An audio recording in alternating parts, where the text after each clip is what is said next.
안녕하세요. 송쌤의 영재놀이터의 송쌤입니다. 지난 시간에는 박물관 및 과학관 견학의 4가지 원칙에 대해서 이야기를 나누어 보았습니다. 첫째, 좁고 깊게 관찰하라. 둘째, 미션을 제공하라. 셋째, 사후보다 사전 활동에 치중하라. 넷째, 자체 프로그램을 활용하라. 이렇게 4가지 원칙이었습니다. 원칙을 알았으니 이제부터는 실제 견학을 위한 계획을 세워야 하는데요. 막상 계획을 세우려고 하니 어디에서 어떻게 관련 정보를 찾아야 하는지 막막하시죠? 그래서 오늘은 과학관 전체 프로그램에 대한 정보를 한눈에 확인할 수 있는 방법을 안내해 드리도록 하겠습니다. 자, 그럼 저와 함께 사랑방으로 떠나보실까요?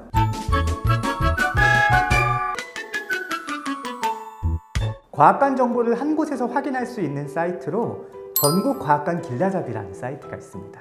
이 사이트는 전국과학관협회에서 운영하는 사이트로 전국과학관의 모든 전시와 행사 및 전시물 정보와 관련된 것을 확인할 수 있을 뿐만 아니라요, 전국과학관 e-뉴스레터에 구독 신청도 할 수 있으므로 아이와 과학관 견학을 계획하는 학부모님들이 필요한 정보를 정말 손쉽게 얻을 수 있습니다.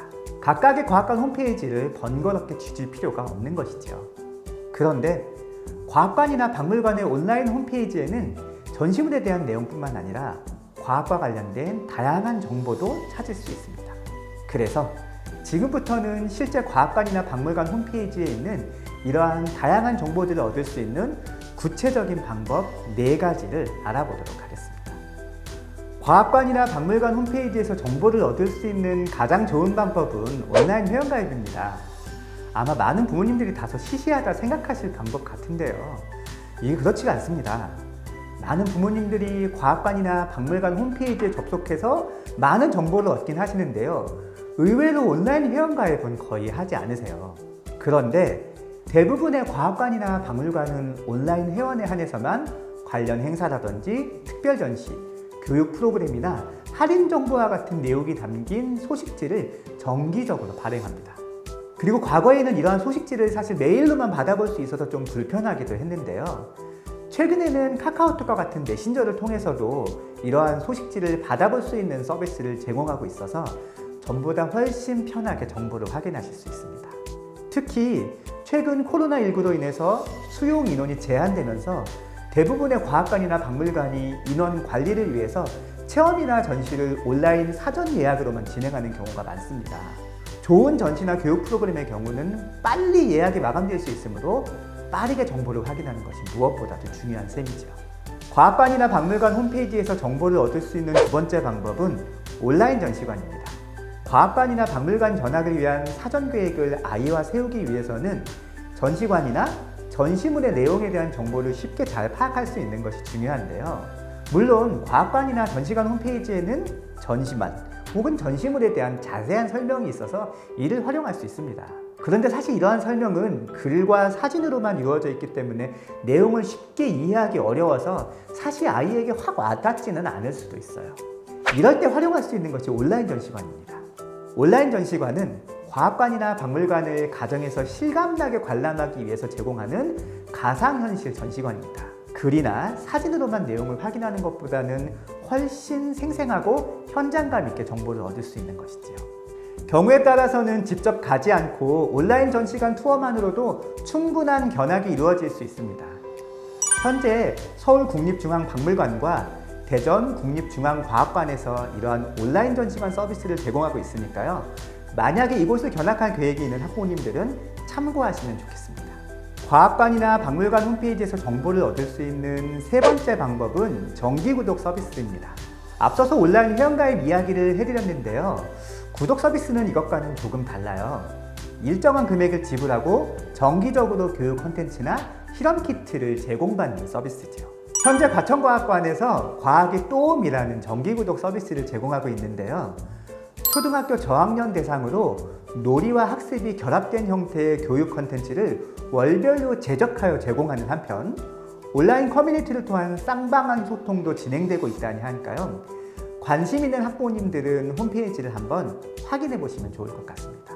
물론 이런 구독 서비스는 과학관이나 박물관이 아닌 사설 출판사나 사설 학원에서도 현재 제공하고 있는 서비스입니다. 하지만 출판사나 학원이 교육보다는 영리의 목적을 둔 만큼 서비스 비용 측면에서는 아마 과학관이나 박물관에서 제공하는 구독 서비스가 훨씬 경쟁력이 있다는 점을 기억하시면 좋을 듯 합니다. 이와 관련해서 비슷한 서비스를 제공하는 곳이 바로 시도 과학문화 거점센터입니다. 현재 10개 시도에서 운영 중인 과학문화 거점센터는요, 지역 과학문화 생태계 구축을 위해서 과학기술정보통신부에서 지정해서 지역 거점 대학에서 운영하고 있습니다. 이곳에서는 아까 말씀드렸던 구독 서비스 이외에도 다양한 형태의 과학교육 서비스를 신청할 수 있으니까요, 꼭 홈페이지를 방문해 보시길 추천해 드립니다. 과학관이나 박물관 홈페이지에서 정보를 얻을 수 있는 네 번째 방법은 학습 콘텐츠입니다. 요즘 많은 학생들이 정보를 제공받는 가장 좋은 방법으로 유튜브를 생각하고 있는데요. 그런데 유튜브의 가장 큰 문제점은 검증이 되지 않았다는 점입니다. 물론 유튜브 자체에 검열 과정이 있기는 하지만 이는 방송으로서의 적절성, 이것에 대한 부분이니까 내용에 대한 정확성 부분은 아니라는 거죠. 그러다 보니 학생들이 유튜브에 올라가 있는 정확하지 않은 정보를 그대로 습득하는 경우가 굉장히 많이 있어요. 그런데 학습과 관련된 콘텐츠를 과학관이나 박물관 홈페이지를 통해서도 제공받을 수 있습니다. 바로 과학관이나 박물관의 자체 학습 콘텐츠인데요. 의외로 이러한 것들이 있는지 모르시는 학부모님들이 많습니다. 과학관이나 박물관에서 제공하는 학습 콘텐츠는 유튜브 콘텐츠보다는 관련 전문가의 철저한 검수를 받았다는 측면에서 그 정보의 정확성과 신뢰성을 보장할 수 있습니다. 실제로 국립중앙과학관 홈페이지에는 3D 프린터에서 로봇에 이르는 15가지 주제에 따른 영상과 텍스트 학습 콘텐츠가 업로드되어 있습니다. 그렇기 때문에 만일 자녀가 관련 내용의 정보를 얻고 싶어 한다면 이곳을 활용할 수도 있습니다. 오늘은 전국과학관 길라잡이 사이트에 대한 소개 및 과학관이나 박물관 홈페이지에서 정보를 얻을 수 있는 4가지 방법에 대해 이야기 보았습니다. 첫째, 온라인 회원가입. 둘째, 온라인 전시관. 셋째, 정기구독 서비스. 넷째, 자체 학습 콘텐츠. 이러한 방법을 잘 활용하셔서 과학관이나 박물관 체험 계획을 짜신다면 아이와 함께 충분히 의미 있는 체험과 번역을 할 수 있을 것으로 보입니다. 오늘의 사랑방은 여기까지입니다. 다음 시간에도 좋은 이야기 많이 준비해 놓고 기다리겠습니다. 학부모님들의 많은 방문 기대하겠습니다.